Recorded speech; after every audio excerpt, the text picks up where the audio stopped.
everybody to the second ever episode of Versus. In this kind of series, we're gonna be talking about two things, two players, two games, two wrestlers, two whatever we want to feel like battling against each other.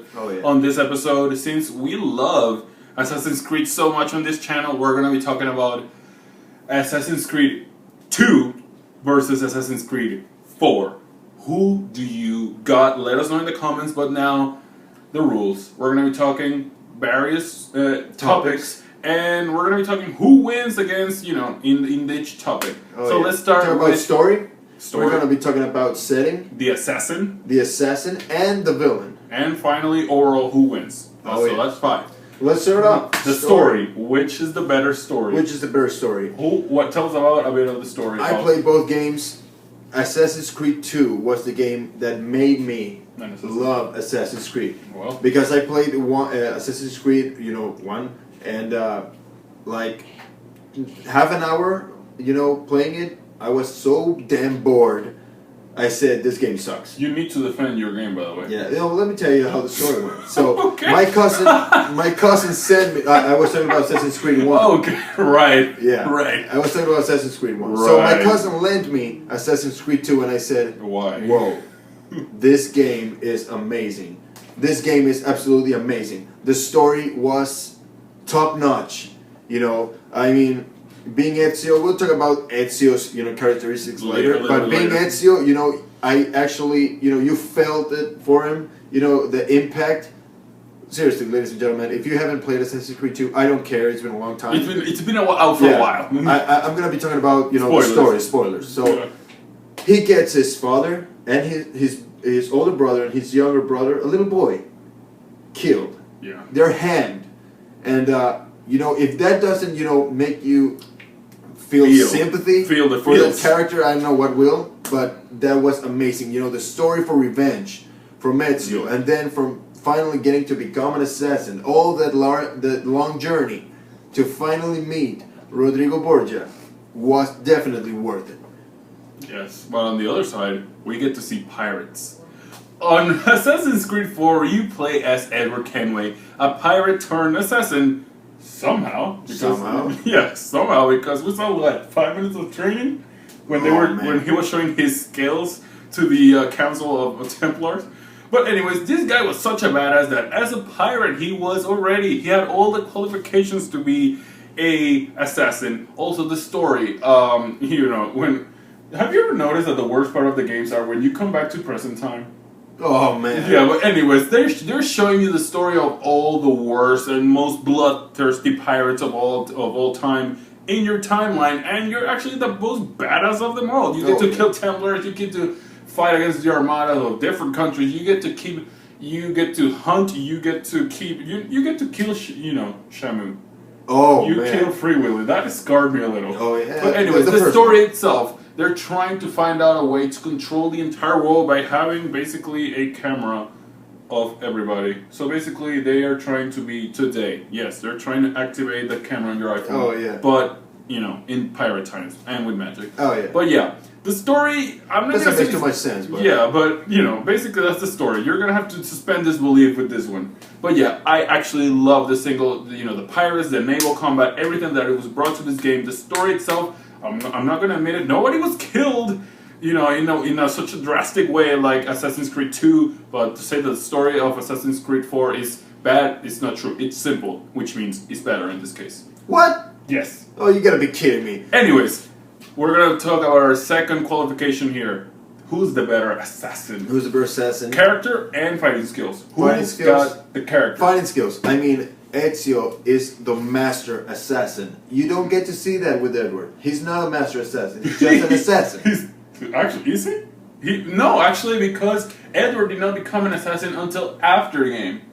That's what I'm telling you. He never became a master assassin. He never became an assassin, period. Ezio, in Assassin's Creed 2, Ezio becomes an assassin at the end. He's not a master, but if you're gonna talk about Ezio as a whole, he is a master assassin. He's better fighting than Edward is. Lies. What I believe about fighting skills about Edward and what gives him the edge is one of two things. First of all, he's a pirate, so he doesn't care about rules. Yes, the creed of the assassins is based on, you know, honor and having a certain way in which you fight. But Edward, since he was never really brought up with that culture, he will stab you. He will stab you with his sword. He will shoot you with one of his four, pistols. He will He will throw sand in your eyes. He will do anything it takes to win, which is why I think it's a draw. It's just a natural ability versus Edward's resourcefulness will take them into a tie as far as fighting skills. Nah, it's you get wasted for me in that one. Edward will escape to his ship and then bomb you and kill you. I can't say anything about that, but anyways, because he wasn't cool enough to have a big ship. But then you have personality. Ezio, he was cool, but he was kind of boring at times, to be honest. And I grew tired sometimes of my whole family was killed. Edward Kenway was a pirate. Yes, I know that the genre has been spoiled a little bit because of Johnny Depp and the irreparable damage that he made to the image around pirates, but this was the original badass pirate. And also, he had a little bit of an impact into future Assassin's Creed games. Oh yeah, that Kenway line was very much alive later on, or back then, because Assassin's Creed 3 was based on the American Revolution. Yeah, it was based on Edward Kenway's line. Yeah. So basically, all the awesomeness that was the Kenway line came from his left testicle. Yeah, really, that's a point for Assassin's Creed 4. Yeah, he was so awesome that games bred out of Ezio him. is regarded as the most popular assassin there is to date. Not really. Yeah. He was until Edward Kenway came along. What's so interesting about Ezio? Ezio? Yeah, what's so interesting about him? He has elegance. He's the most elegant assassin. Overrated. And he has the best fighting skills, hands down. Overrated. I have the. I mean, there's not an assassin that has killed more people in games, more important people in games than Ezio. I'm a pirate. I sink ships that have like 100 people in them. I said more important. Whatever. And the setting. The setting. What about the setting? Oh, okay, I'll give you that. Assassin's Creed 4. The Caribbean, the pirate Caribbean. And I'm talking about, It's not that his setting is bad. It's just that it's a more particularly exciting time period, maybe. Yeah. Well, let me tell you something.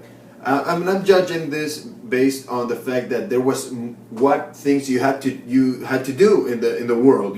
How fun it was to explore the world, and I gotta go objectively to Assassin's Creed 4 Black Flag. I gotta to admit, I enjoyed every single,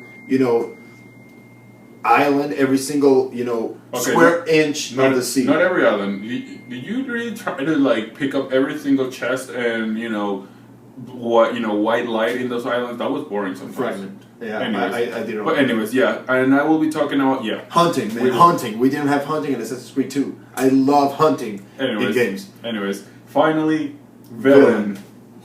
I think it's pretty easy. My bad guy is a generic Templar number 4. Yeah. He tries to take over the world. Yay. You got a real villain. I got a real badass character. Rodrigo Borgia. The Pope, I mean, I cannot believe that. But seriously, the Pope is the main villain. Yeah. How can you compete with? Yeah, mine is a governor of an island. Yeah, he's trying to take over the world by the most random. And I like the fact that in Assassin's Creed 2 you get to see like the Master Templar, the Master Templar, and you see with his hood and all that. And at the end, build up and the build up to the final encounter with Ezio. It's just like. Oh, it's so awesome! Yeah, it's so awesome. So definitely, Assassin's Creed 2 has it. So. There you have it. So you got the better villain and apparently the better assassin. And the better story. Don't forget about it. I got the better story, the better everything actually. Everything is better except the villain. But who needs a cool villain when you have an awesome pirate assassin? That's why I believe that Assassin's Creed 4 is better than Assassin's Creed 2. I believe Assassin's Creed 2 is twice as good as Assassin's Creed 4. I will grab my jackdaw and bomb you. I'll run away. Elegantly. And then show up behind you and too late. Oh, and they're assassination for you. That's what I'm gonna do. I will just do the whole, Edward Kenway and he You know who invented that? Not Ezio. Ezio did. He didn't. Yes, he did. He did. He didn't. And so, he was passed down from the Assassin's Creed. And Anyways, guys, who is right, who is wrong, who do you side with? Is Assassin's Creed 4 the newest and shinier game the better, or is the classic Assassin's Creed 2, the the better? game that put Assassin's Creed on the map, ladies and gentlemen. That's what Assassin's Creed 2 Pirates. is. The Pirates. most important game in the Assassin's Creed franchise. Pirates. That's it, guys. Let us know who won in the comment section. Remember to subscribe, like this video, share it, help us keep growing, and thank you for watching if you made it all the way to the end. And that's pretty much it, guys. Thank you for watching. Bye. See you. Bye.